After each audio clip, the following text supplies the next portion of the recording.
Hai teman-teman yang terkasih, selamat bertemu di channel ini.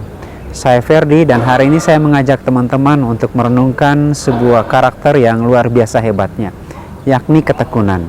Saya memulai dengan cerita. Nah, pada zaman dahulu di Amerika ada sebuah lokasi pertambangan emas yang luar biasa besarnya dan menghasilkan banyak emas. Ada sebuah perusahaan yang bekerja di pertambangan itu bertahun-tahun dan mereka mengeruk banyak sekali emas di sana dan mereka berhasil menjadi perusahaan yang sangat kaya. Tapi lambat laun emas itu semakin berkurang dan semakin berkurang, akhirnya habis.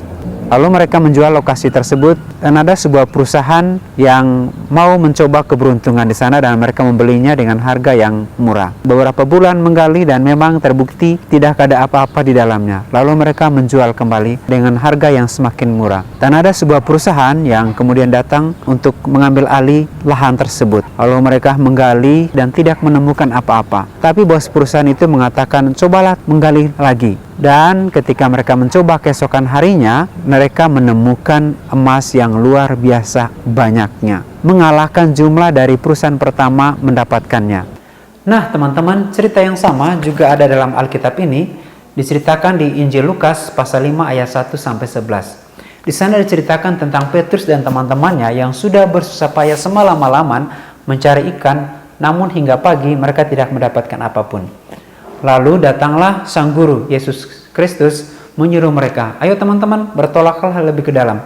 Petrus, seorang nelayan yang sudah berpengalaman, sehari-harinya berada di tempat itu, di danau itu, merasa agak protes dan heran terhadap suruhan itu. Lalu dia mengatakan tanpa sungkan-sungkan, Guru, kami itu sudah semalam-malaman loh bekerja dan tidak mendapatkan apapun. Ingat, Petrus adalah nelayan dan dia menguasai baik tentang danau ya, di mana tempat dia bekerja. Kapan saatnya ikan keluar untuk mencari makan itu dalam malam hari.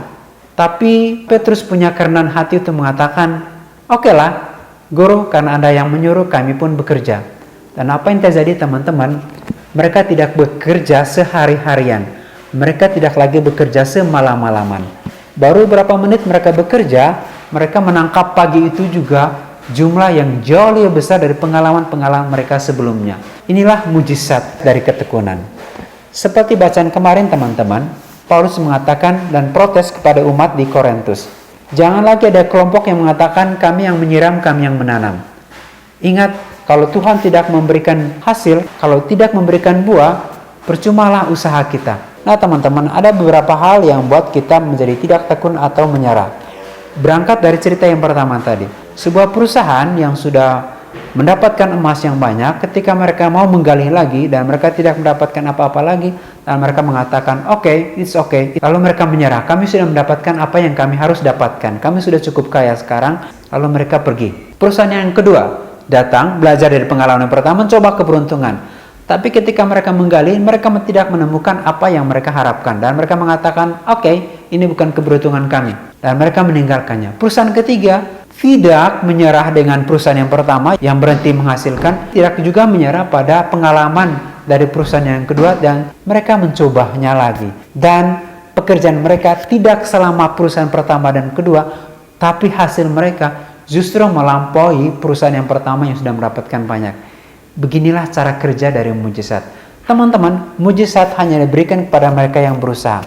Mujizat hanya diberikan kepada mereka yang bekerja. Mujizat tidak pernah diberikan kepada mereka yang hanya meminta dan memohon.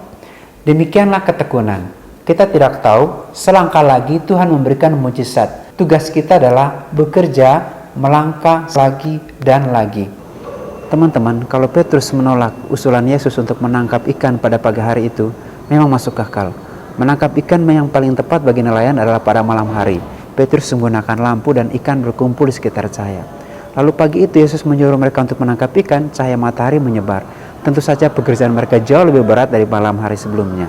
Kalau Petrus merasa begitu angkuh sebagai nelayan profesional dan tidak mau menerima usulan Yesus, andai saja Petrus begitu lelah, begitu putus asa karena pekerjaan semalaman tidak memberikan hasil, tentu saja tidak akan ada mujizat pada pagi hari ini. Demikianlah teman-teman, selamat bekerja, tetap semangat. Mujizat Tuhan pasti terjadi. Para dokter, para perawat, para penemu, tetap semangat. Para guru dan teman-teman yang di rumah, siswa-siswi, tetap semangat. Tuhan memberkati kita.